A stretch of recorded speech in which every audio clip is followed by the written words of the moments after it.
I have 6 tips that are really important about using social media. I also want to say that when I talk to young people about social media, and I say anybody under, let's say, 35, they say one of the things that has made social media work for them is that there's a lot of honesty on the internet, that they actually want to be visible. They want you to know the nitty-gritty of what they're doing, who they're talking to, what their ideas are. So as opposed to a lot of the older people who want privacy and worry about what should I put on there, I think that's a real concern, and I'll talk a little bit about that later. So should I do a profile? Do I want people to know all of my business? Well, the younger crowd, Facebook started as a platform where it was only too juicy to have all your business online. And when you talk to younger people, they want you to know all the juicy details of all their business. And, you know, there are some platforms that actually, like Twitter, that can follow you all day long with little micro mini blogs, and you can follow somebody and figure out every place that they go. Oh, I just left the hotel. Oh, I just got into my car. And I mean, that's the size of the blog. But people they follow friends like that, and they know where they are every second of the day. Is that too much? You have to think about it. But again, it's for a group of people that really want people to know what they are. So educate your management and organization. Now we're talking about business, about social media. Now some of the larger companies, Yahoo, you know, because they're leaders in the field, had to talk to their employees many times about what is acceptable in a blog, what is not acceptable. We don't give company secrets out in our blogs, even if it's a personal blog. So you as a management team, if you have a large company, you have to think about what is it that you want your company employees to have out there in the, you know, internet? What is acceptable? And, you know, I did a whole thing on blogging for an intranet, so, you know, for big corporations, and basically follow your handbook.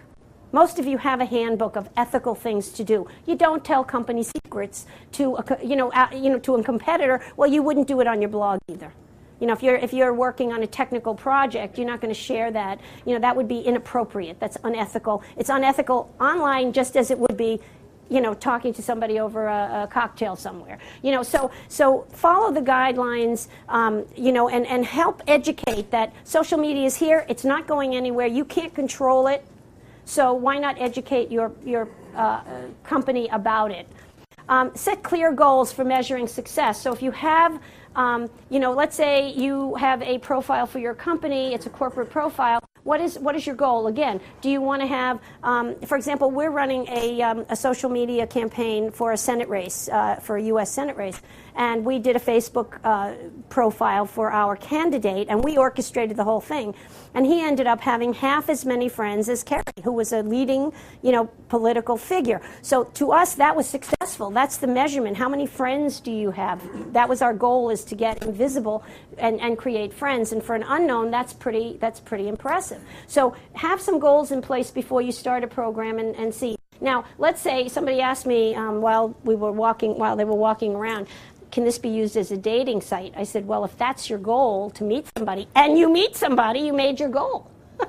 So it seems like it could be used for dating because, especially when you think about something like LinkedIn, if you want business relationships and you meet somebody, hey, if that's your goal, if meet 5 new networking people or find, I'll tell you what some of the other goals are. But yes, measure some of those goals.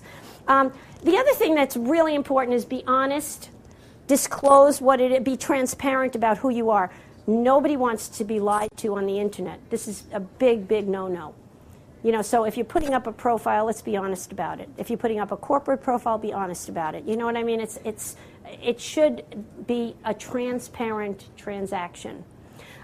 Engage and educate. Don't try promote and hard sell. The one thing that does not work is advertising, hard advertising on these social networks. Mostly people don't mind if you kind of educate them. They don't mind if a friend recommends something. But if you're going to try to really be an advertiser the old-fashioned way of I'm telling you to buy my product, you're not going to be successful. That's not the way it works. So you have to be careful. What about if you do something like mention your company in the tagline at the bottom of all of your posts or something. Is that too obnoxious? No, that's not. I mean, that's not doing anything. I mean, really, that's just identifying your company. But I'm saying if you tried to say you've got to use my services, or something like that, then they're going to shut you down.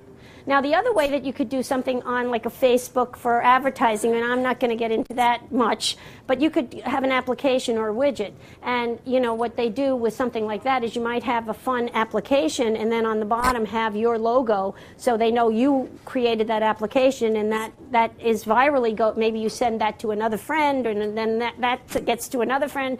And so basically you are marketing and advertising, but you're not hitting them over the head. It's not a hard sell. It's, I created something fun for you, and I'm the one that created it, so maybe they're going to click on your link and go back to your website, and then your website needs to sell them on your services because now they're checking you out. So it always goes back to your web presence and how good is your website to engage them and get them to. That's where you sell. That's where you can sell. Welcome feedback, both positive and negative. A lot of people say, well, what if somebody, especially in the blogosphere, what if somebody writes something negative? Learn from it.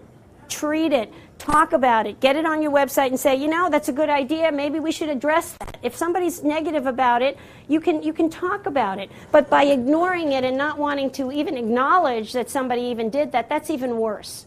So go with the good and the bad, but use it as a conversation. Don't try to bury it because you don't agree with it. Challenge it. Talk about it. I did a presentation at Webmaster World, and I made one statement that said, email is not dead, because email is a very powerful tool. And I had on the blogosphere, I had somebody say, oh, she said email is not dead, I think it's dead, da, da, da. Anyway, we had a conversation for about 16 posts about email. And, my thing is I come from data.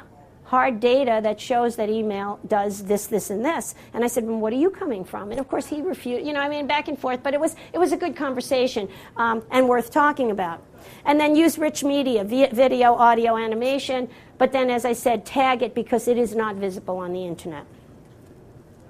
Okay, so here's what I'm going to talk about today, the three giants: Facebook, MySpace, and LinkedIn.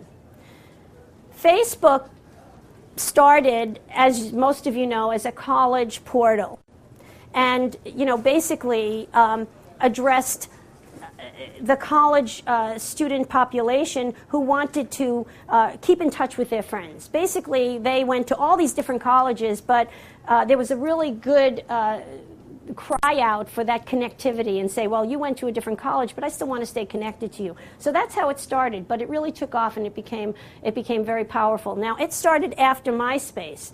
MySpace started first, and MySpace today is I'll give you some numbers about who's on there, etc. But MySpace today is not as well respected, believe it or not. It's hard to navigate. I'll tell you a little bit more about that.